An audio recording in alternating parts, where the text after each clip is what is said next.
कि तुम्हें मेरी कविताओं का विषय बनना है। तो थोड़ी भूमिका बता देता हूँ।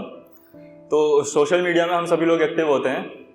तो लड़के यूजुअली लड़कियों को फ्रेंड रिक्वेस्ट भेजते हैं या फिर मैसेज कर देते हैं सीधे। तो ऐसे ही मैंने भी किसी लड़की को ऐसे ही फ्रेंड रिक्वेस्ट भेजी थी। तो काफ़ी समय बाद उनका रिप्लाई आया वहाँ से।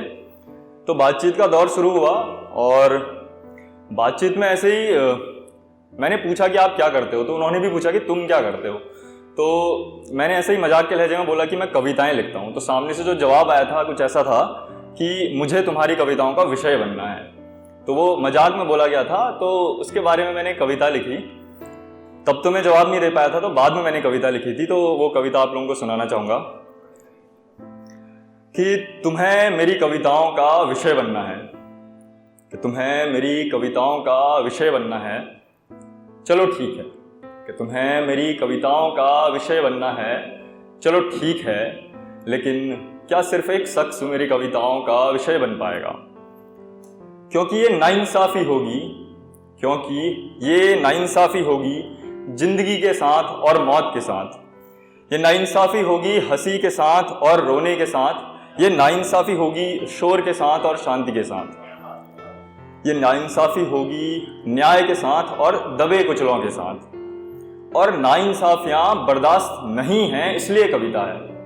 और नाइंसाफियां बर्दाश्त नहीं हैं इसलिए कविता है कि तुम्हें मेरी कविताओं का विषय बनना है। चलो ठीक है, लेकिन सिर्फ क्या एक शख्स मेरी कविताओं का विषय बन पाएगा? तो आगे जो चंद पंक्तियां मैंने लिखी हैं इसमें, तो आप हर किसी की ज़िंदगी में कोई एक होता है जिसके बारे में हम लोग बहुत रात को सोने से पहले, जगने के बाद और सोचते हैं। तो उसके बारे में आप लोग इमेजिन कर सकते हैं कि हाँ ठीक है कि मैं भी तुम्हें गले से लगाना चाहता हूँ, कि हाँ ठीक है कि तेरा चेहरा मुझे भी बहुत भाता है, कि हाँ ठीक है कि तेरे जुल्फों में मैं भी खो जाना चाहता हूँ, हाँ ठीक है कि तेरे लबों को मैं भी अपने लबों के नाम करना चाहता हूँ। लेकिन मैं तुम्हारी फ़कत जहनियत का ज़्यादा कायल हूँ। हिमालय किसी शांति मुझे ज़्यादा भाती है। वादियों में खो जाने का रोमांच मेरी रगों में दौड़ता है। हाँ जॉन एलिया मुझे भी बेहद अजीज है। हाँ जॉन एलिया मुझे भी बेहद अजीज है, लेकिन मेरे रोंगटे अब भी पाश को पढ़ने पे खड़े होते हैं।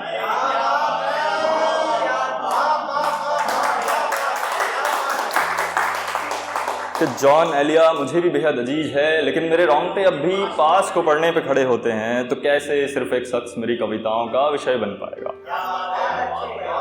कि तुम्हें मेरी कविताओं का विषय बनना है तो तुम्हें आग होना पड़ेगा, तुम्हें खाक होना पड़ेगा, तुम्हें इश्क होना पड़ेगा, तुम्हें अश्क होना पड़ेगा, तुम्हें समाज होना पड़ेगा, तुम्हें रिवाज होना पड़ेगा, तुम्हें रक्त होना पड़ेगा, उन्मुक्त होना पड़ेगा, तुम्हें मान होना पड़ेगा, अभिमान होना पड़ेगा, तुम्हें अर्श होना पड़ेगा और गर्त होना पड़ेगा।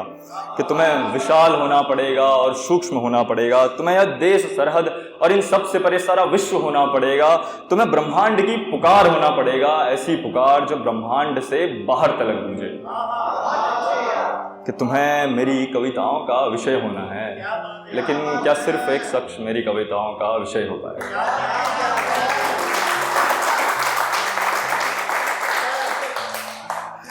तो इसके बाद एक दूसरी कविता सुनाऊंगा कि जो हम सभी लोग होते हैं, तो एक हमारा गांव होता है और गांव छोड़ के हम लोग काम की तलाश में, किसी भी चीज़ की तलाश में शहरों की तरफ आते हैं। और पहाड़ों में तो हमेशा से एक मुद्दा रहा है पलायन का। तो मैंने एक कविता जो लिखी है, तो मैंने एक इमेजिनरी कविता लिखी है। तो उसमें एक जो सिनेरियो कुछ ऐसा है कि एक गांव है, वो बाढ़ से तबाह हो गया है और उसमें से कुछ लोग जो बच गए, जिंदा बच गए, वो शहर की तरफ आए हैं और शहर में आके उनको कैसा फील होता है उसके बारे में है। तो जो कविता है वो ये है कि खोए दरख्त की छाव में और नमक लगाते घाव में। कि खोए दरख्त की छाव में और नमक लगाते घाव में, ओ नए शहर के नए प्रवासी, क्या कुछ छूटा गांव में। और बचपन में हम सभी लोगों ने कागज की नाव बनाई होती है, तो उसके बारे में है कि कागज की कश्ती तैर पड़ी और रेत यहाँ की झीनी है। ओ नए शहर के नए प्रवासी, क्यों चाल तुम्हारी धीमी है। और जो बाढ़ का मैंने बात करी थी, तो बाढ़ आई है, तो बाढ़ जब आती है तो सब कुछ अपने साथ बहा ले जाती है। तो उसके बारे में है कि अब बाढ़ का पानी नहीं रहा और काम का पानी नहीं रहा। वो नए शहर के नए प्रवासी, कोई साथी सानी नहीं रहा। क्योंकि जो भी आदमी गांव से शहर आता है तो उसके सारे दोस्त साथी जितने भी होते हैं सब छूट जाते हैं। और लास्ट में है कि शहर में आके वो कैसे सरवाइव करता है कि ना सिंदूर रहा ना रोम रहा, हस्ती सबकी मिट जानी है। ना सिंदूर रहा ना रोम रहा, हस्ती सबकी मिट जानी है। वो नए शहर के नए प्रवासी फिर क्यों इतनी हैरानी है। कि और लास्ट पंक्तियां हैं इसकी कि लहू लहू सब बिखर गया था और आग लगी थी सीने में।